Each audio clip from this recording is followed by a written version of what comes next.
Hello student, সবাই কেমন আছো? তো আজকে আমরা মূলত যে চ্যাপ্টারটা পড়াবো তা হলো ভেক্টর।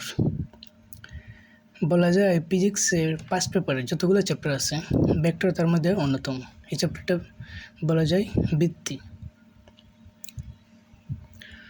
তো ভেক্টর জানার পূর্বে আমরা যে জিনিসটা জানতে হবে বা যে থিওরিটা জানতে হবে তা হলো রাশি।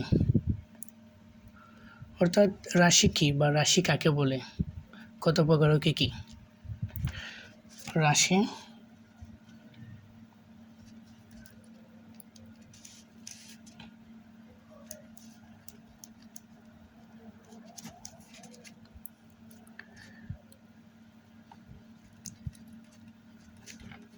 ভৌত জগতে যা কিছু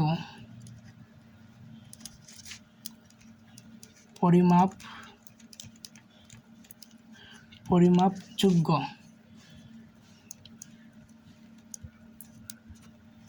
তাকে মূলত রাশি বলে।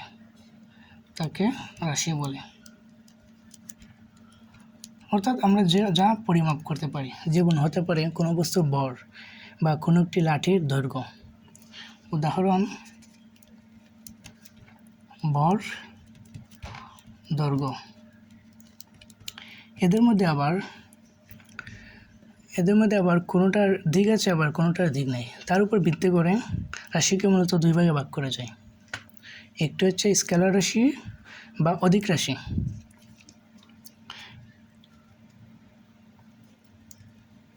স্কেলার রাশি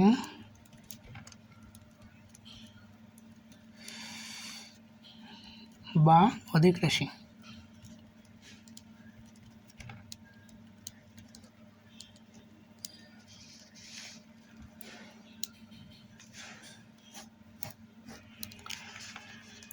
স্কেলার রাশি বা অধিক রাশি কাকে বলে? যে সকল রাশিকে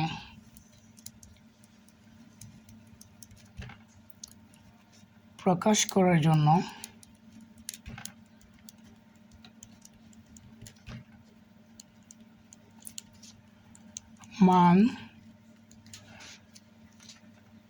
মানের প্রয়োজন হয়। যে সকল রাশিকে প্রকাশ করার জন্য মানের প্রয়োজন হয়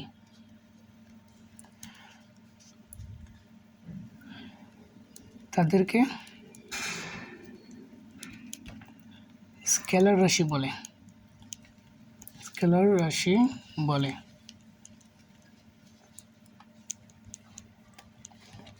অর্থাৎ শুধুমাত্র মানের প্রয়োজন হবে, এক্ষেত্রে আমরা কোনো দিকের প্রয়োজন হবে না। একে আমরা স্কেলার রাশি বা অধিক রাশি বলি। যেমন উদাহরণ হতে পারে,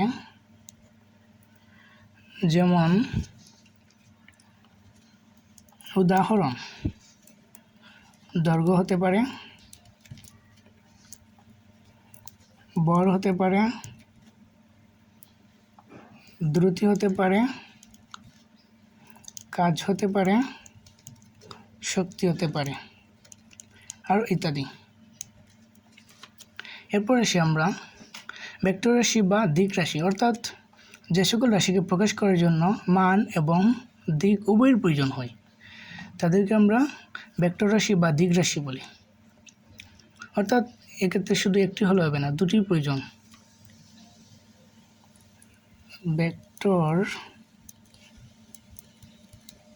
ভেক্টর রাশি বা দিক রাশি।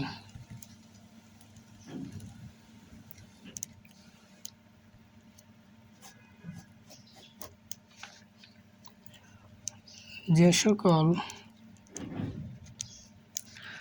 রাশিকে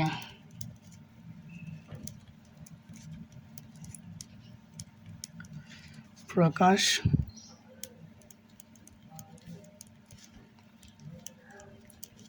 জন্য মান এবং দিকের প্রয়োজন হয় তাদেরকে ভেক্টর রাশি বলে।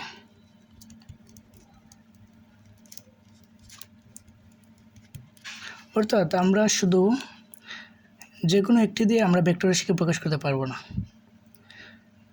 উভয়টি প্রয়োজন, মান এবং দিক। যেমন আমরা উদাহরণ দিতে পারি, উদাহরণ সরণ, বেগ, ত্বরণ, বল, ওজন, তড়িৎ তীব্রতা,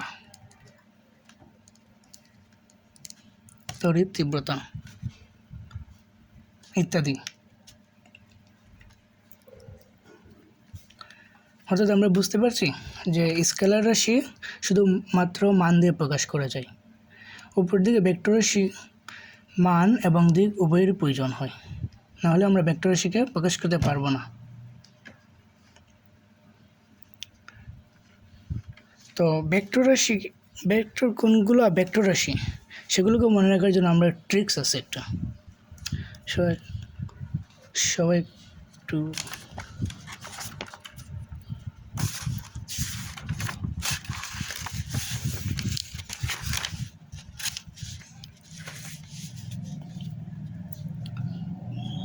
ভেক্টর রাশি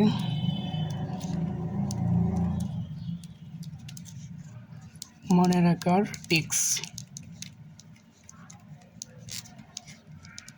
অর্থাৎ বলা যায় শর্টকাট।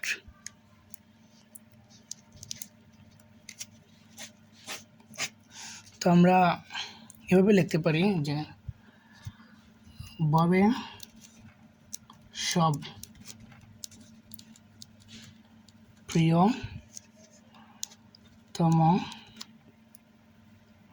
বাসে প্রেমের অচল তর্কে। যদি একটু অন্যরকম উদাহরণটা, তো আমরা মনে রাখার জন্য অবশ্যই লিখতে পারি, যেমন বতে কি বর বেগ,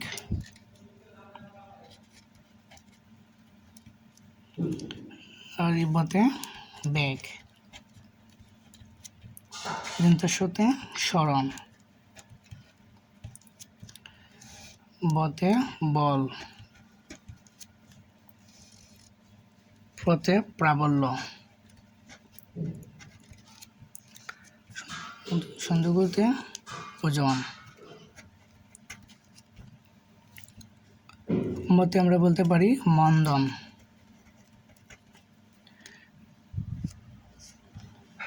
বতে হবে ভ্রামক। এগুলো আমরা আরো পরে জানব। জন্তার সাথে সান্দ্রবল,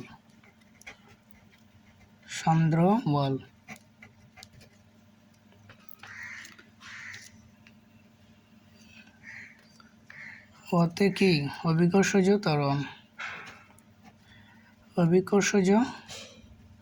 ত্বরণ,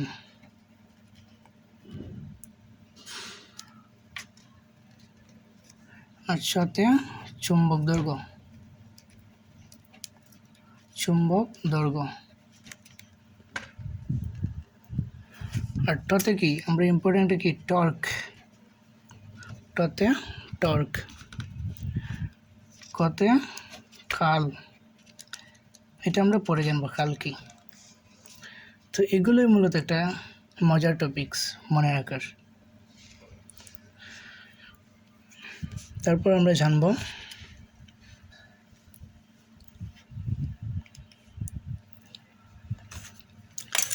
পরের টপিকে যাই। ভেক্টর রাশির প্রকাশ। ভেক্টর রাশির প্রকাশ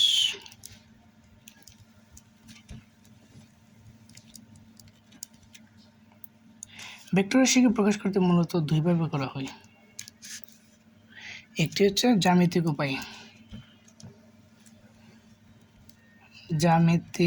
উপায়ে,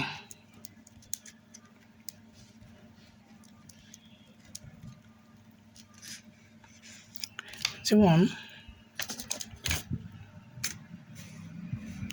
যেমন আমরা একটি রেখা আঁকি,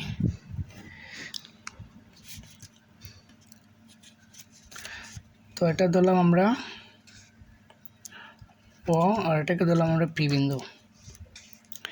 তো এটাকে আমরা পাদবিন্দু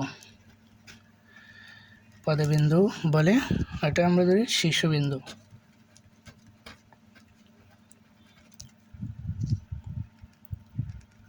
তো এই যে পাদবিন্দু থেকে শীর্ষবিন্দু যে রেখাটা আনলাম, এটাকে মূলত জ্যামিতিক উপায়ে চিহ্ন করে। এই যে চিহ্নটা, এটাই মূলত ভেক্টরের প্রকাশ। এই যে তীর চিহ্ন দিই। তারপর আমরা আসি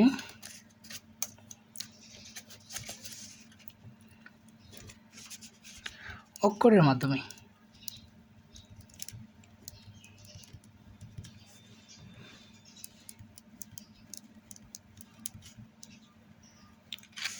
অক্ষরের মাধ্যমে আবার বিভিন্ন টাইপ আছে, যেমন 1 নম্বর আছে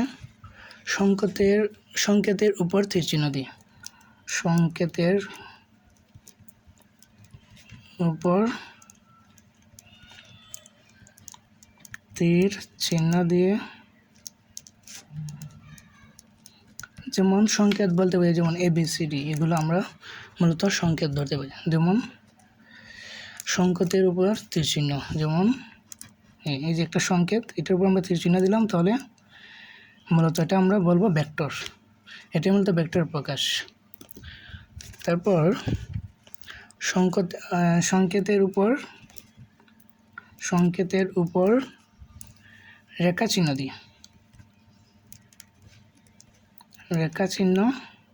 দিয়ে, যেমন এই যে আমরা একটা রেখা দিলাম, এটা এভাবে মূলত প্রকাশ করা হয়।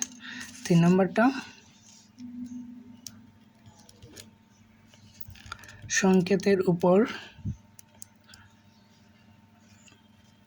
সংকেতের নিচে রেখা চিহ্ন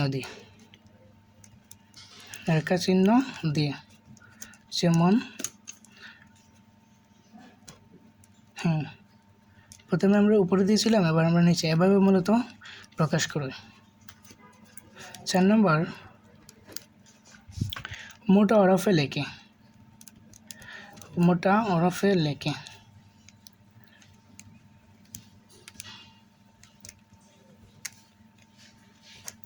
যেমন আমরা যদি একটু বোল্ড করে ফেলি, এই লিখলাম, আমরা একটু যদি বোল্ড করে ফেলি, এই যে বোল্ড করলাম, তাহলে এভাবেও প্রকাশ করি। এভাবে মূলত আমরা লেখার ক্ষেত্রে ইউজ করি না, এটা মূলত কম্পিউটারে টাইপিংয়ের ক্ষেত্রে আমরা ইউজ করি। ঠিক আছে, তো স্টুডেন্টরা আজকে এই পর্যন্তই থাকুক, আগামী ক্লাসে আবার দেখা হবে।